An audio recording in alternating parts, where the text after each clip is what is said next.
बिस्मिल्लाहिर्रहमानिर्रहीम अस्सलाम वालेकुम वरहमतुल्लाहि वबरकातुहू। प्यारे बच्चों, आज 15 जुलाई 2021 और हम इस वीडियो में पढ़ने जा रहे हैं क्लास 5th का सब्जेक्ट इंग्लिश। और हमारा आज का टॉपिक है द प्रोडिगल सन, यानी बागी बेटा। तो शुरू करते हैं प्यारे बच्चों। There was a rich man who had two sons. वहाँ एक आदमी रहता था जिसके दो बेटे थे। He loved his sons very much. वो अपने बेटों से बहुत ही प्यार करता था, यानी प्यार मोहब्बत से पेश आता था। The elder son was hard working and obedient but the younger one wanted to enjoy without working hard. जो बड़ा वाला बेटा था वो बड़ा ही मेहनती था, यानी वो मेहनत करता था और बहुत ही लायक था। लेकिन छोटा वाला बेटा जो था वो चाहता था कि वो अपनी ज़िंदगी गुजारे बिना काम के, यानी वो काम करना नहीं चाहता था और अपनी ज़िंदगी को अच्छे से गुजारना चाहता था। और वो साथ साथ में हार्ड वर्कर भी नहीं था। He wanted to live a life of absolute freedom. वो आज़ादाना ज़िंदगी गुजारना चाहता था। He did not want to share any responsibility as he had an eye on his father's property.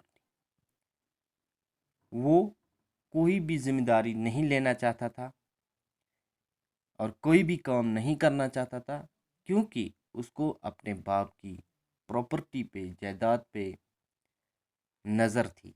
He said to his father. उसने अपने बाप से कहा, father give me the share of property that belongs to me. उसने अपने बाप से कहा कि बाप, मुझे मेरी प्रॉपर्टी का हिस्सा चाहिए। और साथ साथ में कहा कि inheritance were normally given when the father died. तो डियर स्टूडेंट्स, साथ साथ में इस बेटे ने, इस छोटे वाले बेटे ने कहा कि ये जो वरासतें हैं ये तकसीम की जाती हैं बाप के मरने के बाद, लेकिन अच्छे से तकसीम नहीं की जाती। इसमें खुर्द फुर्द किया जाता है। तो इसकी सोच ऐसी ही थी। This brazen demand for an early division of state was selfish and immature. तो प्यारे बच्चों, ये गंदी, ब्रेजन कहते हैं गंदी डिमांड जो थी कि पहले से जायदाद को तकसीम किया जाए, ये एक तो खुदगर्जी भी थी और साथ साथ में ये इमेच्योर भी थी। यानी अभी उन्हें कोई ज़रूरत नहीं थी इस स्टेट को, इस जायदाद को तकसीम करने की। लेकिन फिर भी क्या होता है कि but the father divided his wealth between the two sons. लेकिन फिर भी बाप ने अपनी जायदाद को अपने दोनों बेटों के बीच में तकसीम कर दिया। Not a long time afterwards the younger son travelled to a distant land. कुछ ज़्यादा टाइम नहीं गुजरा था उसके बाद ये स्टेट या ये प्रॉपर्टी को तकसीम करने के बाद कोई ज़्यादा उरसा भी नहीं हुआ था, कम ही टाइम हुआ था कि बेटा घर से निकल गया और दूर एक जगह पे जा बैठा।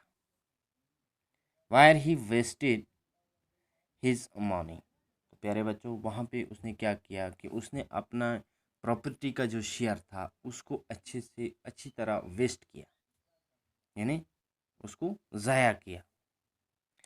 ही लाविशली डाइनेड वाइनेड एंड गैम्बल।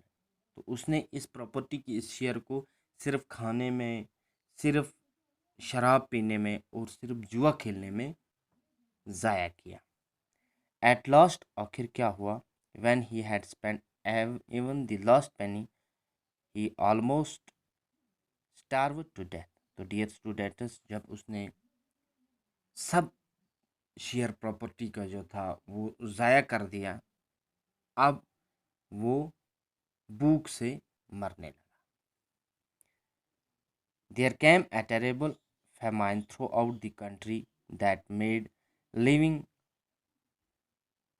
harsh.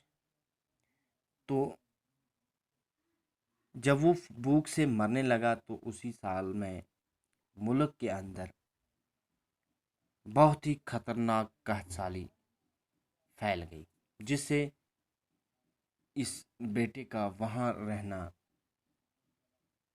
مشکل ہو گیا. ہی ہیڈ نو money کہ اس کے پاس کوئی پیسہ نہیں تھا. نو ہوم کوئی گھر نہیں تھا. نو ہوم ٹو لیو یعنی رہنے کے لیے کوئی گھر نہیں تھا پیارے بچوں.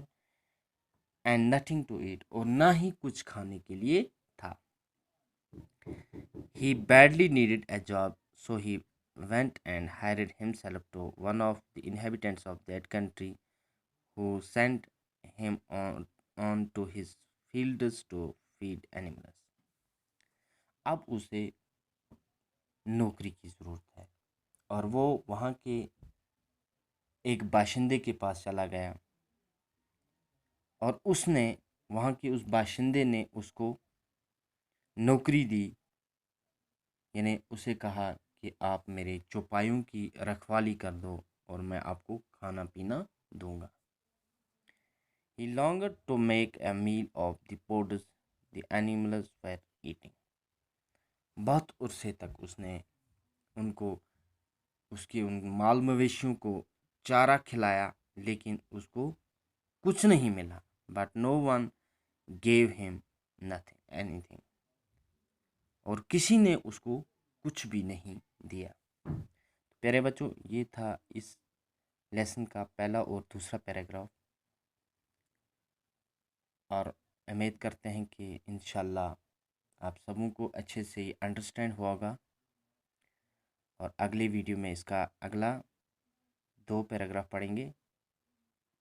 شکریہ.